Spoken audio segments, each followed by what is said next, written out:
ففروا إلى الله إني لكم منه نذير مبين. Telah kita kaji 90 bait syair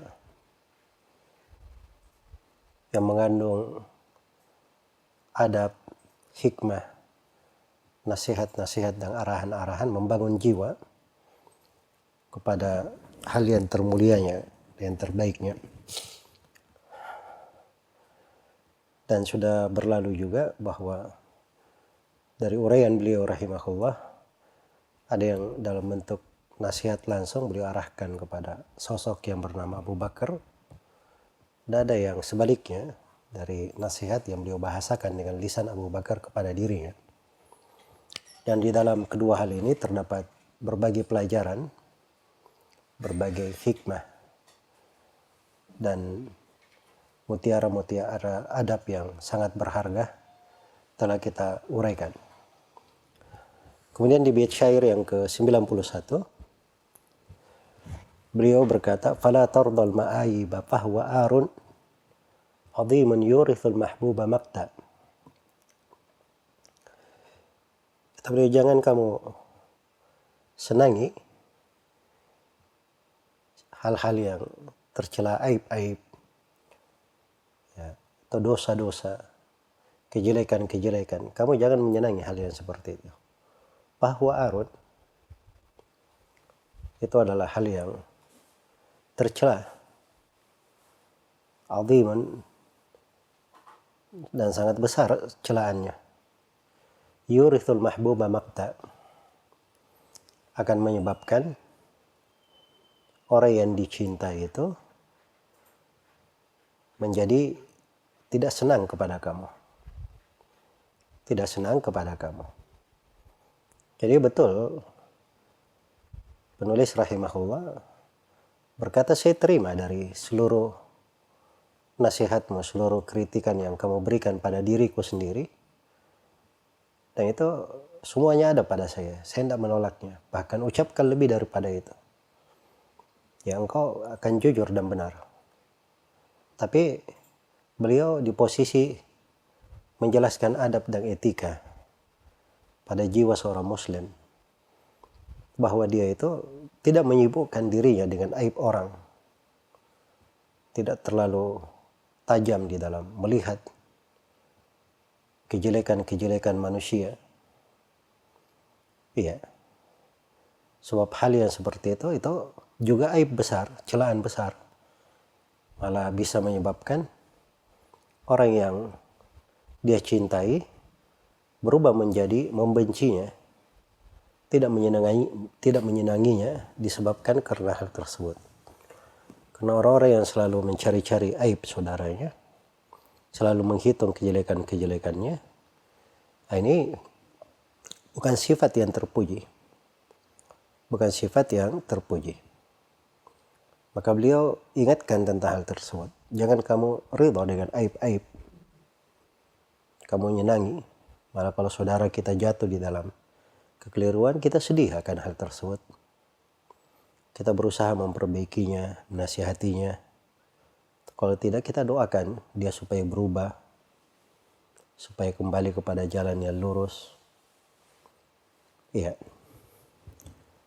Kemudian kata beliau, wa yahwi bil wajihi minats thuraya wa yubdiluhu makan al fawqi tahta. Dan sifat selalu membahas aib orang, celaan kepada orang, ini akan menjatuhkan orang yang tinggi derajatnya, orang yang terpandang, seorang penuntut ilmu, itu akan dijatuhkan dari langit. Coba dibayangkan ya kalau jatuh dari langit. Iya. Maka tergantilah kedudukan yang tinggi dengan kedudukan yang rendah. Kedudukan yang tinggi terganti dengan kedudukan yang rendah. Sebab kalau seorang itu senang dengan hal-hal yang sifatnya rendah, mencari aib orang, ingin menjatuhkan orang, itu hal yang rendah. Artinya dia ridha dengan hal yang rendah untuk dirinya. Ya, secara tidak langsung dia sendiri ingin merendahkan dirinya. Ingin merendahkan dirinya. Atastabdiluna alladhi huwa adna billadhi huwa khair? Apakah kamu ingin mengganti hal yang baik itu dengan hal yang rendah? Itu sifatnya orang Yahudi dan mereka dicela akan hal tersebut. Kemudian kata beliau, kamat ta'atu tubdilu kaddarari wa taj'aluka al-qariba wa in ba'udta. Sebagaimana ketaatan-ketaatan, kalau kamu selalu gemar dengan hal-hal yang merupakan ketaatan, perkara-perkara yang membawa engkau kepada ketaatan, iya, maka kamu akan diganti dengan ad-darari, diganti dengan bintang-bintang. Maksudnya menjadikan tempatmu itu menjadi tempat yang tinggi. Wa taj'alukal qariba wa in ba'udta. Akan menyebabkan kami itu dekat walaupun kamu jauh. Ini kebalikan dari sebelumnya ya.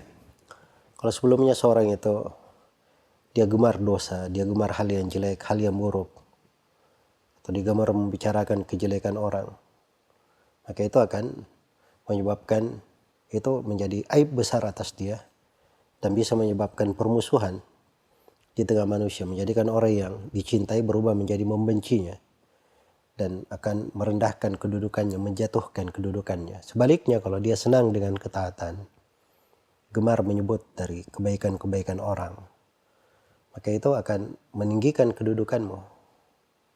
Iya. Malah seorang yang punya keutamaan itu, dia gampang mengakui keutamaan orang lain. Karena itu populer dari ungkapan di tengah para ulama. Ya. La ya'lamul fadla lidhawil fadli illa dawuh. Tidak ada yang mengetahui keutamaan orang yang punya keutamaan kecuali orang yang punya keutamaan pula. Kecuali orang yang punya keutamaan pula. Maka kalau seorang itu pandai mengakui keutamaan orang, dia tahu kedudukan orang, maka itu adalah hal yang baik. Jadi sebagaimana dia senang ketaatan, cinta ketaatan, dia juga cinta ketaatan itu dilakukan oleh orang lain. Dan itu akan menjadikan orang yang dekat, menjadikan kamu itu menjadi dekat kepada manusia. Walaupun kamu itu tidak ada hubungan dekat, mungkin jauh kekerabatan, tapi itulah seorang mukmin. Keimanan dan amalan salihnya menyebabkan dia dicintai oleh manusia. Innal ladzina amanu wa amilus salihat sayaj'alu lahumur rahman wudda. Sungguhnya orang-orang yang beriman dan beramal salih, Allah Ar-Rahman akan menjadikan untuk mereka wudda, kecintaan di tengah manusia.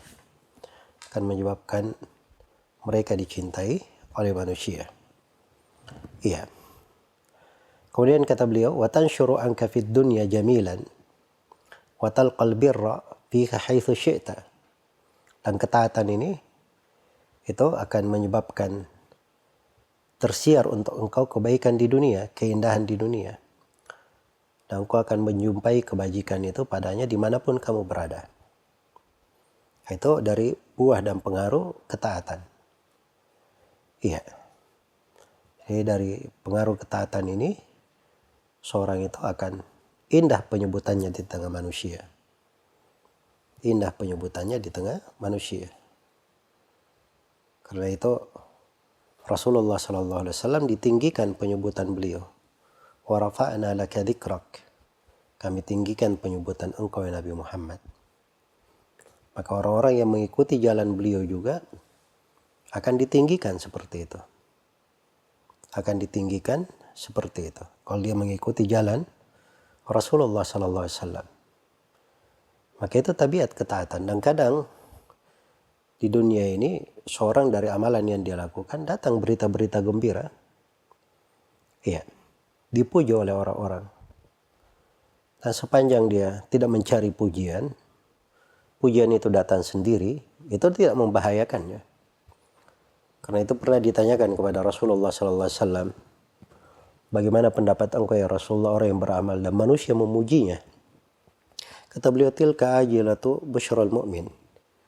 Kata beliau, itulah kabar gembira seorang mukmin yang didahulukan, yang disegerakan. Iya. Jadi kalau dia bukan orang yang mencari pujian, bukan orang yang berbangga dengan pujian, pujian itu datang karena hal yang baik yang dia lakukan, itu lumrah, biasa. Malah itu kabar gembira yang dipersegerakan untuk seorang mukmin.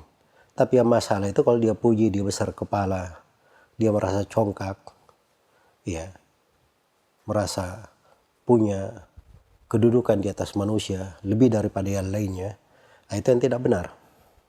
Sebab itu masuk di dalam kibr, di dalam kesombongan. Dan kesombongan itu berbahaya untuk seorang hamba. La yadkhulul jannah man kana fi qalbihi mithqalu dzarratin min kibr. Tidak akan masuk surga orang yang di dalam hatinya ada kesombongan seberat darah.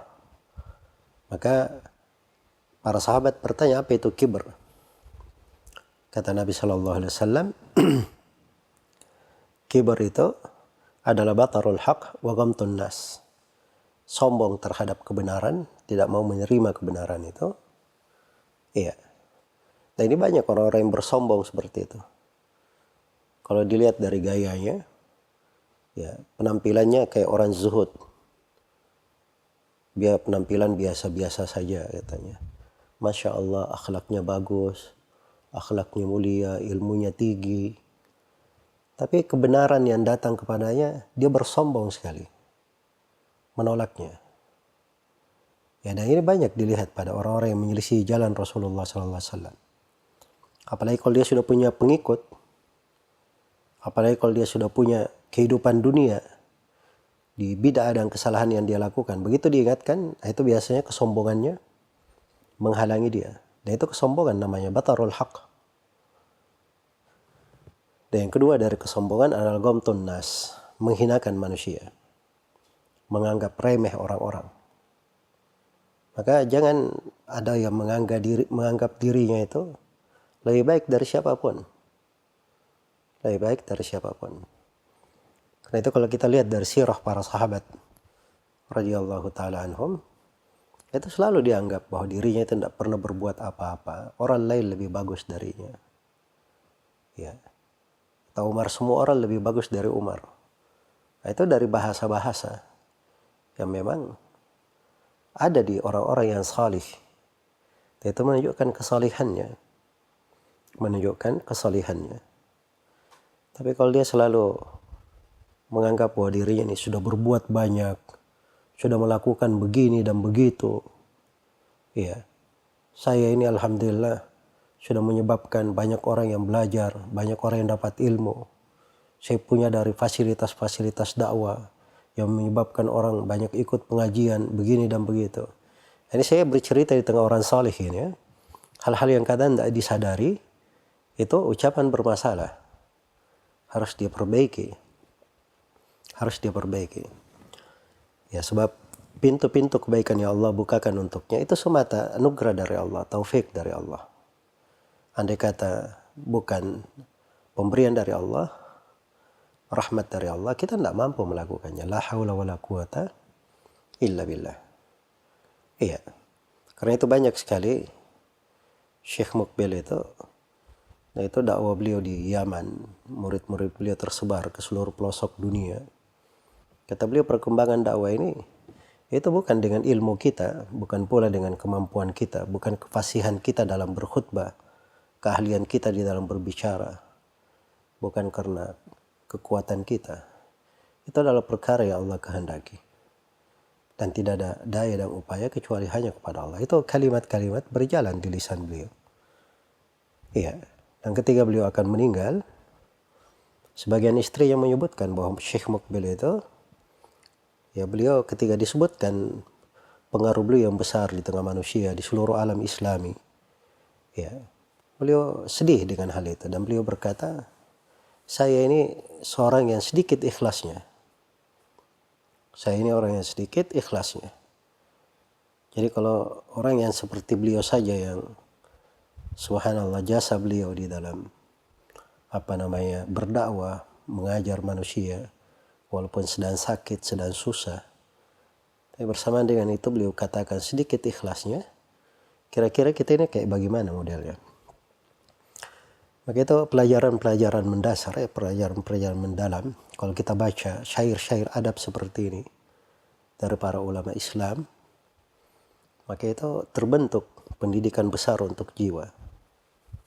Iya, akan lebih bagus jiwa itu berjalan kepada kebaikan. Dan dia jaga dari amalan-amalan ketaatannya. Nah, sebagian dari adab-adab ini mungkin menjadi berkah untuknya. Sehingga ilmu yang dia pelajari itu bermanfaat, bisa diamalkan. Ya, dari adab dan etika ini Allah Subhanahu wa taala memudahkan dia untuk semakin banyak lagi mempelajari ilmu-ilmu. Baik. Dan dari pengaruh ketaatan ini, watal qalbi rafiha haitsu syi'ta, kamu akan menyupai kebaikan padanya dimanapun kamu berada. Wa tamshi fi manakibiha azizan wa tajnil hamda fi ma qad garasta.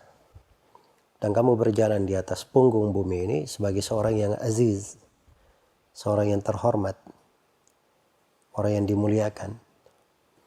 Wa tajnil hamda, dan kamu akan menuai pujian fi ma qad garasta, pada apa yang kamu sudah tanam. Ya, seorang kalau dia menanam sesuatu, dia akan memetik buahnya. Memetik buahnya. Tapi ini tidak mesti dia lihat di kehidupan dunia. Kita melihat buah itu, tidak mesti kita melihatnya saat kita hidup. Ada amalan-amalan yang mungkin pengaruh dari amalan itu nanti mengalir untuk kita di alam kubur. Dan itu mungkin dari kebaikan yang Allah siapkan. Karena itu dimaklumi tersebarnya Islam itu terbesarnya bukan di masa Nabi Shallallahu Alaihi Wasallam. Setelah Nabi Shallallahu Alaihi Wasallam meninggal, iya. Dan dimaklumi bahwa ada dari kebaikan-kebaikan yang dilakukan oleh para sahabat itu terjadi di masa mendatang, di generasi berikutnya. Karena itu seorang yang berbuat ketaatan, kalau dia sudah benar jalannya, dia jalani. Dia menanam. Dia membangun. Adapun hasilnya, kalau dia tidak nikmati pada saat dia hidup, tidak dia lihat pada saat dia hidup, pasti dia akan mendapatkannya. Mengalir untuknya di kuburnya dan akan menjadi bekal baik untuknya di akhirat. Nah, itulah pengaruh dari ketaatan, dari amalan-amalan salih, iya, meninggikan seorang hamba. Kemudian kata beliau rahimahullahu ta'ala di bait syair yang ke-96, wa antal ana lam tu'raf bi'aibin wala dannasta thawbaka mutnasya'ta wala sabaqta fi midani zurin wala awda'ta fihi wala khababta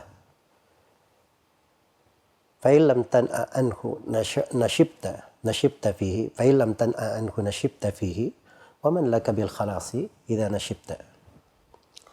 Ya. Kemudian kata beliau kepada dari wejangan dan nasihat yang indah yang beliau bawakan di sini. Ya. Kata beliau rahimahullahu taala, "Wa antal ana lam tu'raf bi aibin." Kamu sekarang ini baru tumbuh. Kamu belum dikenal dengan aib. belum dikenal dengan aib. Maksudnya kamu juga belum kenal dosa. Ya.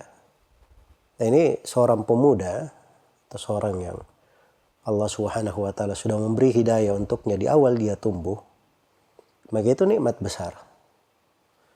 Makanya salah satu dari 7 golongan yang diteduhi di bawah teduhan Allah, di bawah teduhan arsy Allah pada hari kiamat adalah wasyabun nasya'a fi ibadatillah. Adalah seorang anak muda yang tumbuh di dalam beribadah kepada Allah. Iya. Ya, kalau dari awal tumbuhnya dia di atas ilmu, apalagi di awal dia tumbuh, dia sudah mengenal sunnah, sudah mengenal jalan ahli sunnah, itu nikmat yang sangat besar sekali, anugerah yang sangat berharga. harus dia syukuri. Ya, jadi kamu sekarang ini belum kenal aib, dan kamu belum waladan nasta thawbaka mundu mutnasyata, dan kamu belum mengotori bajumu semenjak kamu tumbuh. Iya. Baju ini kadang dibahasakan untuk baju yang melekat di badan, dan kadang dibahasakan untuk hal yang berada di dalam hati. Baju yang melekat itu kadang berupa amalannya maksudnya. Jadi kamu ini kadang belum mengotorinya. Ya, semenjak kamu tumbuh. Begitu masih di hal yang bagus. Ya. Walaupun memang Rasulullah SAW di awal kali beliau diutus, Allah Subhanahu wa taala berfirman, ya ayyuhal muddaththir qum fa'andzir wa rabbaka fakabbir wa thiyabaka fatahhir. Wahai orang yang berselimut, berdirilah beri peringatan, dan kepada Rabbmu hendaknya engkau selalu membesarkan, mentauhidkan, dan terhadap pakaianmu hendaknya kamu sucikan. Iya, disucikan dari kotoran, disucikan dari dosa dan maksiat, disucikan dari kesyirikan, dari peribadatan kepada selain Allah. Dijaga hal tersebut, diperhatikan. Wala sabaqta fi midani zurin, dan kamu belum pernah berlomba di medan kepalsuan. Zur itu kadang dibahasakan dengan hal yang batil, kepalsuan, dosa. Nah, kamu belum pernah masuk di dalam hal itu.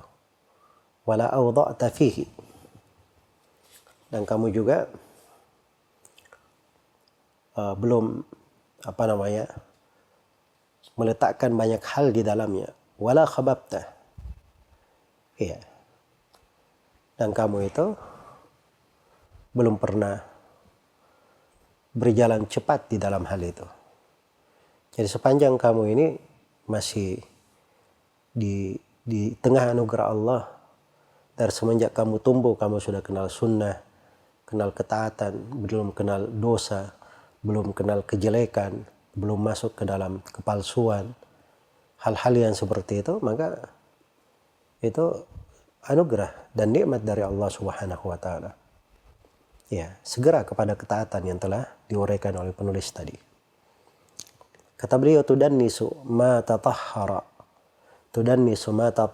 minka hatta ka'annaka qabla dhalika ma tahurta, atau bait syair sebelumnya. Fa illam tan'a anhu nashibta fihi wa man laka bil khalasi idza nashibta. Ya, kalau kamu tidak menjauh dari dosa seperti itu, kamu akan mengakar padanya, akan tumbuh padanya. Dan kalau kamu sudah mengakar di situ, terikat di situ, bagaimana engkau bisa lepas? Bagaimana bisa engkau bisa lepas? Ini nasihat dan adab yang tinggi ya. Seorang itu diberi dasar berpijak dalam hidup. Bahwa jiwa itu seperti anak bayi. Tergantung kita membiasakannya dengan apa. Kalau selalu dibiasakan dengan dosa, kejelekan, dia tumbuh di situ. Mengakar di situ, terikat di situ. Tapi kalau dia dibiasakan dengan ketaatan, dia juga akan mengakar di situ, terikat di situ. Nah, ini kaidah di dalam mengenal kedudukan kondisi jiwa. Jadi kalau seorang ingin memperbaiki jiwanya, memperbaiki dirinya, dia lihat dirinya. Dia periksa, oh ternyata selama ini amalan-amalan saya memang amalan yang menyebabkan saya jauh dari Allah. Makanya gampang saya jatuh dalam dosa. Saya malas beribadah. Karena memang saya begini keadaannya. Ya, kaki saya sudah mengakar pada kecintaan dunia, pada bergampangan terhadap perintah-perintah Allah. Banyak melanggar. Nah, kalau dia ingin perbaiki, dia pindah pijakan. Jangan dia di situ. Dia didik dirinya dengan ketaatan. Dia bentuk kebiasaan yang menyebabkan dia itu suci hatinya, terbiasa dengan hal yang baik. Ya, sudah berpijak di situ, terikat dengannya, mengakar padanya. Barulah dia akan mudah kepada kebaikan-kebaikan. Iya, maka itu cara umumnya untuk seorang itu ingin lepas dari belenggu yang membelenggunya. Kalau dia sudah terlanjur jatuh di dalam hal yang keliru. Tudannisu ma tatahhara minka hatta ka'annaka qabla dhalika ma tahurta. Iya. Kadang kalau kamu tumbuh di dalam dosa, tidak mau kamu hindari dosa itu, akhirnya apa yang tadinya suci dari kamu, itu akan menjadi kotor. Jadi walaupun orang itu di awal kali tumbuhnya, dia tumbuh baik, lingkungannya juga lingkungan baik. Dia berasal mungkin dari orang-orang yang salih, di keluarga yang salih. Atau dia kenalnya dengan orang-orang yang baik. Tapi dia sendiri, kegemarannya, perbuatannya adalah hal yang mengotori jiwanya. Menjatuhkan dirinya dalam dosa, berpaling dari ilmu. Gemar dengan maksiat. Walaupun dia sebelumnya baik, di atas ketaatan, maka yang baik itu mungkin seperti hal yang suci dia nodai, dia kotori. Akhirnya dia berubah menjadi kotor, seakan-akan tidak pernah bersuci. Seakan-akan tidak pernah bersuci. Wasirta asira dalika fi withaqin, wasirta asira dambika fi withaqin, wa kaifa lakal fikaku, waqad usirta. Akhirnya kamu menjadi tawanan dosa-dosamu dalam belenggu-belenggu. Bagaimana kamu bisa terlepas? Padahal kamu sudah tertawan. Seorang sudah di penjara, sudah menjadi tawanan. Dia sulit untuk bebas.